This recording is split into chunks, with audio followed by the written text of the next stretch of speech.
Montana Territory, 1882. Everyone in Black Creek had a story about Elias Carter. Some said he had been born without a heart.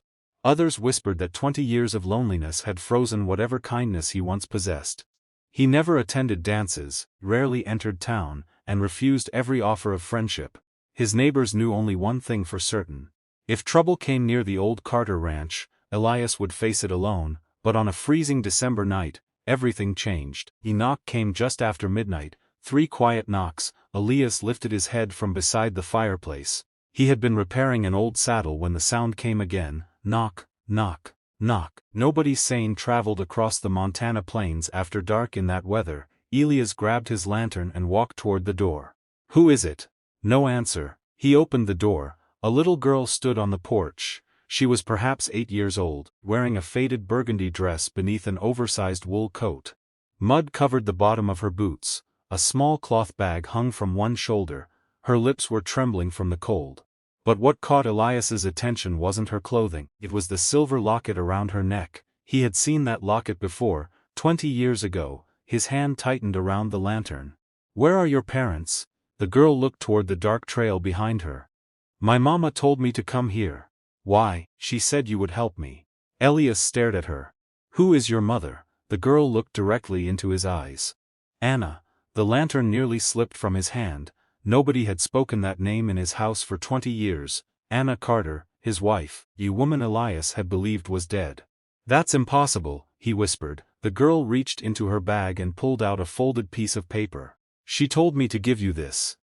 Elias took it. The handwriting was unmistakable. His hands began to shake. He unfolded the letter. There were only a few lines. "Elias, if this child reaches your door, don't send her away. Her name is Lucy. She is yours." Elias stopped reading. The world seemed to disappear around him. He looked at the girl, Lucy, his daughter. The child stepped closer. "Are you Mr. Carter?" Elias couldn't speak. Lucy lowered her eyes. "Mama said you might be angry." "Why would I be angry?" "Because she lied to you." Elias swallowed. "What did she lie about?" Before Lucy could answer, a distant sound rolled across the valley. Horse hooves, several riders. Elias immediately turned toward the window. Lucy noticed the change in his expression. "Are they coming for me?" Elias extinguished the lantern. "How many?" "3," Lucy whispered. Elias looked at her. "How do you know?" "Because they followed me." His eyes hardened. He had spent 20 years avoiding trouble, but now trouble had followed a child to his doorstep. Elias pointed toward a narrow space behind the stone fireplace. "Get in there." Lucy obeyed. "Don't come out until I tell you." "What are you going to do?" Elias picked up his rifle. "What I should have done 20 years ago." The riders stopped outside. A man called through the darkness. "Carter." Elias remained silent. "We know the girl is here." Still nothing. The man laughed. "You don't want trouble, old man," Elias finally answered. "You're already standing in it." A gunshot cracked into the night. The cabin window shattered. Lucy gasped. Elias pulled her farther behind the fireplace. "Stay down." The riders moved toward the barn. Elias knew what they wanted. Not money, not horses, the girl. He waited until the men reached the far side of the cabin. Then he slipped through the rear door. Minutes later, one rider found himself staring down the barrel of Elias's rifle. "Where's the girl?" Elias's voice was calm. "Gone." The man looked toward the cabin. "You're lying." "Then search." The rider hesitated. Elias had spent 40 years learning the land. He knew every ditch, every rock, every trail. The men didn't. Within minutes, the 3 riders retreated into the darkness. Elias waited until their hoofbeats disappeared. Then he returned to the cabin. Lucy was still hiding.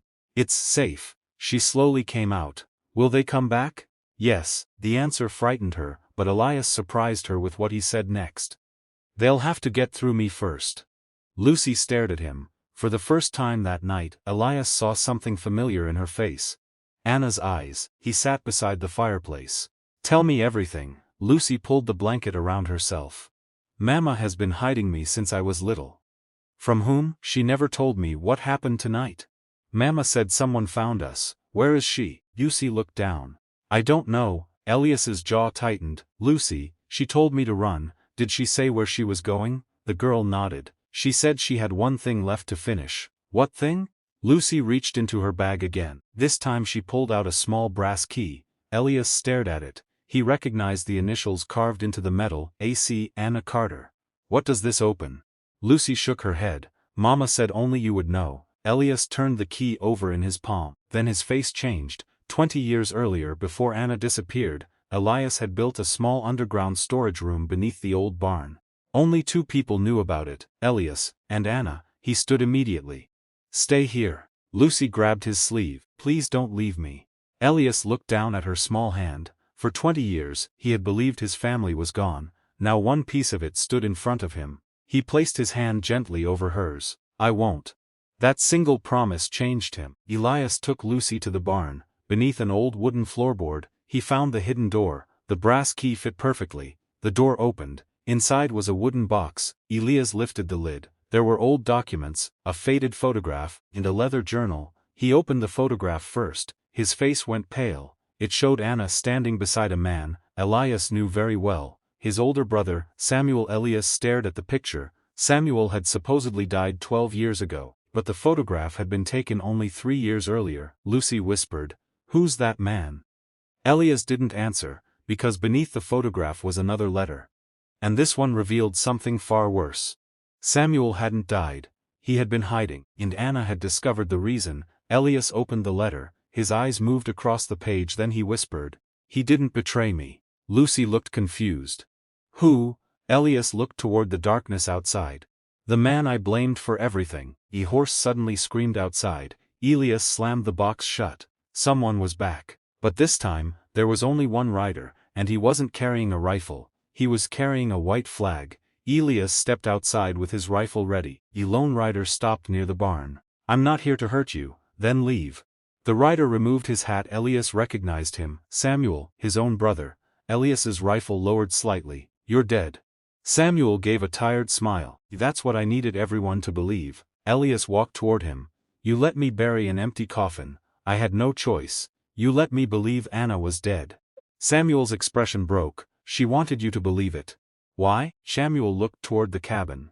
"Because the men who came tonight aren't after Lucy." Elias froze. "Then what do they want?" "The truth." Samuel reached inside his coat and removed another envelope. "Anna found proof that our father had been stealing land from families all across the territory." Elias stared at him. "Their father had been dead for years," Samuel continued. "When Anna discovered the records, she threatened to expose him. But our father had powerful friends. They tried to silence her." "Why didn't she come to me?" "Because you were already being watched." Elias remembered those years, the mysterious threats, the missing cattle, the fire that destroyed part of his ranch, the night Anna disappeared. He had always believed she had abandoned him. Samuel shook his head. "She didn't leave you." Elias's voice cracked. "Then where is she?" Samuel looked at Lucy. "She went back to the old Carter mining camp." Elias's heart stopped. That place had been abandoned for years. "Why?" "Because that's where the original records are hidden." Elias looked at Lucy. She was listening from the doorway. "Does my mother know I'm here?" Samuel nodded. "She planned every step." Lucy whispered, "Is she coming back?" Samuel looked away. "I believe she is." Elias stepped toward him. "You believe?" Before Samuel could answer, a gunshot echoed from the valley, then another. The men had returned, but now there were more of them. Elias looked at Samuel. "How many?" "6. Lucy stepped outside. Elias immediately moved in front of her. "Back inside." "No." Elias looked down. Lucy was frightened, but she wasn't running. "Mama told me something," she said. "What?" "She said if I ever found you, I should tell you this." "What?" Lucy touched the silver locket. She said, "Your father has forgotten what he is capable of." Elias looked toward the approaching riders. For the first time in 20 years, something awakened inside him, not hatred, not revenge, purpose. He turned to Samuel. "Can you ride?" Samuel smiled. "Still faster than you." "Good." Elias lifted Lucy onto the old wagon. They didn't run from the ranch, they rode toward the mountain, because Elias finally understood the truth. The men hunting Lucy would never stop, so he had to find Anna first. The journey took them through a narrow mountain pass. Near dawn, they found the abandoned mining camp, but there was no sign of Anna. Only a lantern burning beside an old wooden door. Elias approached slowly. The door opened. Anna stood inside, older, tired, but alive. Elias couldn't move, neither could she. For 20 years he had imagined this moment, but no dream had prepared him for it. Anna's eyes filled with tears. "Elias." He stepped forward. "You're alive." You've been trying to come home, why didn't you? Because every road back to you was watched. Lucy ran past Elias. Mama. Anna dropped to her knees and embraced her daughter. Elias watched them, then Anna looked at him. I am sorry. Elias's voice was barely audible. You should have trusted me. I did. She touched his hand. That was why I stayed away. Before Elias could respond, a loud crash came from outside. The riders had found them. Anna's face changed. They're here. Elias looked toward the door. How did they find us? Anna answered, because someone betrayed us. Elias turned toward Samuel. Samuel shook his head. Not me. Then Lucy pointed toward the trail. A seventh rider was approaching. Elias recognized the horse. It belonged to the town sheriff. The sheriff dismounted. He walked toward them. You should have stayed buried, Carter. Elias's eyes narrowed. You. The sheriff smiled. He've spent 20 years making sure nobody discovered what happened. Anna stepped forward. You're finished. The sheriff laughed. You have no proof. Anna lifted the leather journal. We have everything. The sheriff's smile disappeared. Inside that journal were the names of every person involved in the land theft, judges, officials, bankers, and the sheriff himself. But Elias didn't hand the journal over immediately. He had one question. Why did you make everyone believe Anna was dead? The sheriff looked at him. Because a dead woman can't testify. Silence. Then Elias finally understood. For 20 years, he hadn't been abandoned. He had been protecting a secret without even knowing it. The sheriff raised his weapon. Elias stepped in front of Anna and Lucy. But Samuel moved first. The sheriff's weapon fell from his hand. The remaining riders surrendered when they realized the journal would expose everything. Weeks later, the evidence reached the territorial authorities. The stolen land was returned. The corrupt officials were arrested. And the Carter Ranch, once known as the loneliest place in Black Creek, became something entirely different. A home. Elias repaired the porch. Lucy planted flowers beside the front steps. Anna hung curtains in the windows, and every Sunday, neighbors began stopping by. Some still remembered the old rumors. The rancher has no heart. But one afternoon, an elderly neighbor watched Elias kneel beside Lucy while she struggled to teach him how to braid a small piece of leather. The old man laughed. It looks like the rumors were wrong. Elias looked up. Lucy smiled. And Elias finally smiled too.